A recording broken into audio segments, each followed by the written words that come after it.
Welcome back, Particle People! We are back at World of Warcraft, gonna do a hardcore randomizer challenge because last week I showed you the scrap project and it did really well. So good, I'm going to do it a second time. Few of you are going to wonder what happened to our skeletal buddy, but unfortunately he has perished because the episode that happened between where we are now and what we would have to continue with has been lost to time. I had to get a new computer, unfortunately, and the hard drive was shot. So we're jumping right in with a new run, and if you're unfamiliar with the rules, I get to have random abilities and I don't get to select what they are. I'm going to limit myself to 5 rerolls during the first levels 1 through 10, where you can technically have infinite. I'm going to be using no anything to set what I'm doing for luck. The only thing that I'm going to have on my side is one little pet that allows me to level up my skills without going to a town, as it doesn't make the game easier, it just makes it quicker. And this is a solo journey occurring with me, myself, and I, and if I die once, the run is over. While trying to decide what race to be, I found out I can break the UI a little bit and turn my character into a Beyblade. That was before I was instantly struck with the hardest decision of this run, and that is what to name our fearsome warrior, and I settled on Yopepe. The fearsome warrior Yopepe is ready to begin his adventure. Spawning in, some guy wearing a blue helmet who looks oddly like Omni-Man underneath that tells me I need to go volunteer to kill some things for the Alliance or whatever. I have an unquenchable bloodlust, so I agree immediately, but not before picking my first ability for the run, which I get Fireball. I'm not even going to reroll this, it's one of my favorite abilities in the game. Why would I change now? For some odd reason, I locked in being an agility build, meaning that my damage would scale with agility rather than intellect, which is more common for magic users, and I'm not sure really why I started like this. It's just going to cause mana issues. Later I'm going to re-roll that crap. I tell the second guy I was told to volunteer at that I'll gladly kill anything he points me at because I have serious issues. Unfortunately, I got distracted and didn't read enough of the text and ended up killing wolves for some reason, even though he's asking me to kill kobolds. It took me a shockingly long amount of time to realize I wasn't progressing the quest at all, as I lobbed fireballs endlessly at every wolf in sight. Once I looked down in my bifocals and realized the text said kill the kobolds, I switched on over and finished the quest fairly quickly to level up and get to level 3, where I got my second ability. And it's probably because I selected agility as my primary stat, but I was getting a whole bunch of things I couldn't really use and used a lot of my rerolls right there at that one little level. Although after rerolling, I did get a lightning shield, meaning if someone makes contact with a physical ability, they're gonna get zapped. It's gonna be a good time. It's just a little bit of a DPS bonus, especially because I don't actually have to cast it during combat. It didn't take me very long to find another quest that's going to make me actually kill wolves this time, as well as killing more kobolds. I'm not really sure what we've got against the kobolds, perhaps there's something more deep here, but I feel like we could relocate them easier than slaughtering them. Regardless, casting Fireball is oddly therapeutic for me, so it's time for them to die. After informing the men of blue of my awesome success, they tell me I need to go back and kill even more of them, which just feels like overkill, really,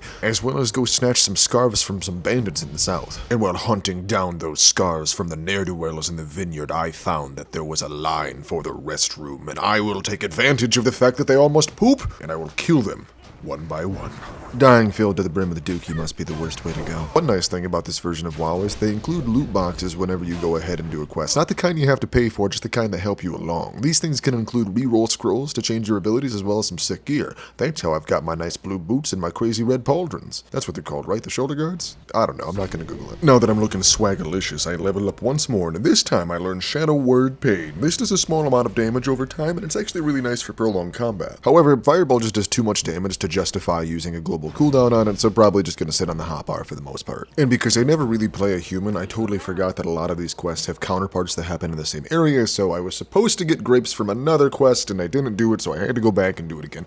Honestly, the human questing area is my least favorite in the entire game. Or maybe second. I hate the Draenei one too. And while I finished this annoying quest that made me retrack back through the vineyard, I was able to get a loot box which gave me this amazing hat, and my build is coming together so succinctly and I look like an absolute baller. Would you fight me?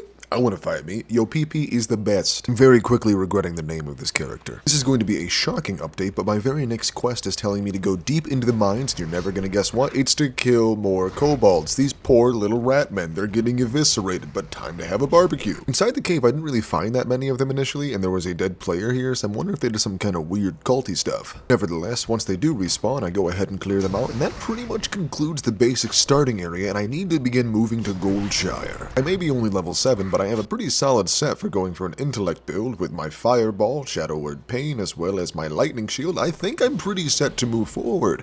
And then I had a brilliant idea. You see, while I don't remember much about the human starting zone, I do happen to remember where just about every rare in the game is, because for some reason that's information my brain will not let me forget. And then I remembered that to my left, if I go over the river and through the woods, I'll find a rare on my left. And now he is with a group, but I have a wonderful plan to dispatch him. Fireball being long range AF F gives me the ability to pick off the first two and fight them alone. Now, they're about my level, so it's not a really big deal. The real problem emerges with the other two that are around the rare itself. The rare is level 11 and is going to be hitting me very hard, so I need to burst it down. So my plan goes as follows. First, I will bombard the regular bandit to kill it and bring it out of the fight. Then, I will dip behind the tree to break line of sight from the caster, at which point I will begin whittling down the rare. At this point, I'm very confident with my giant build, my amazing pauldrons, my super cool hat, my fireballs, my shadow word pain, and my lightning. I'm going to be a-okay. However, let's take a look at how the fight went down.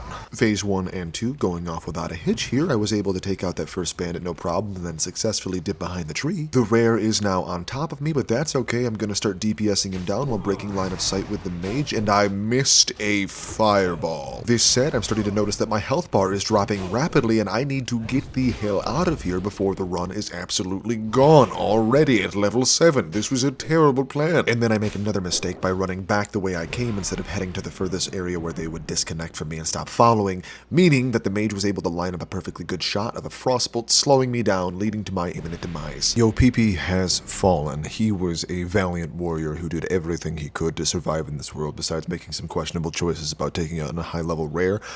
He had the heart of a champion. I think it's all important for us to take a moment of silence.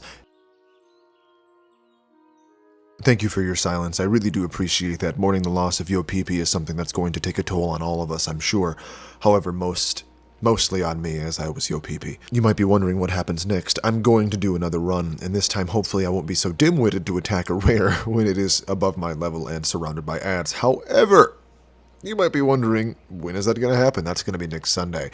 Why am I talking so much? I'm really trying to get this video to the 8-minute mark, not gonna lie. So I'm about to play my theme song for the next minute or so. So thank you for watching, thank you for joining me. This has been San for Days. I'm Course, and I get everywhere. Bye-bye now.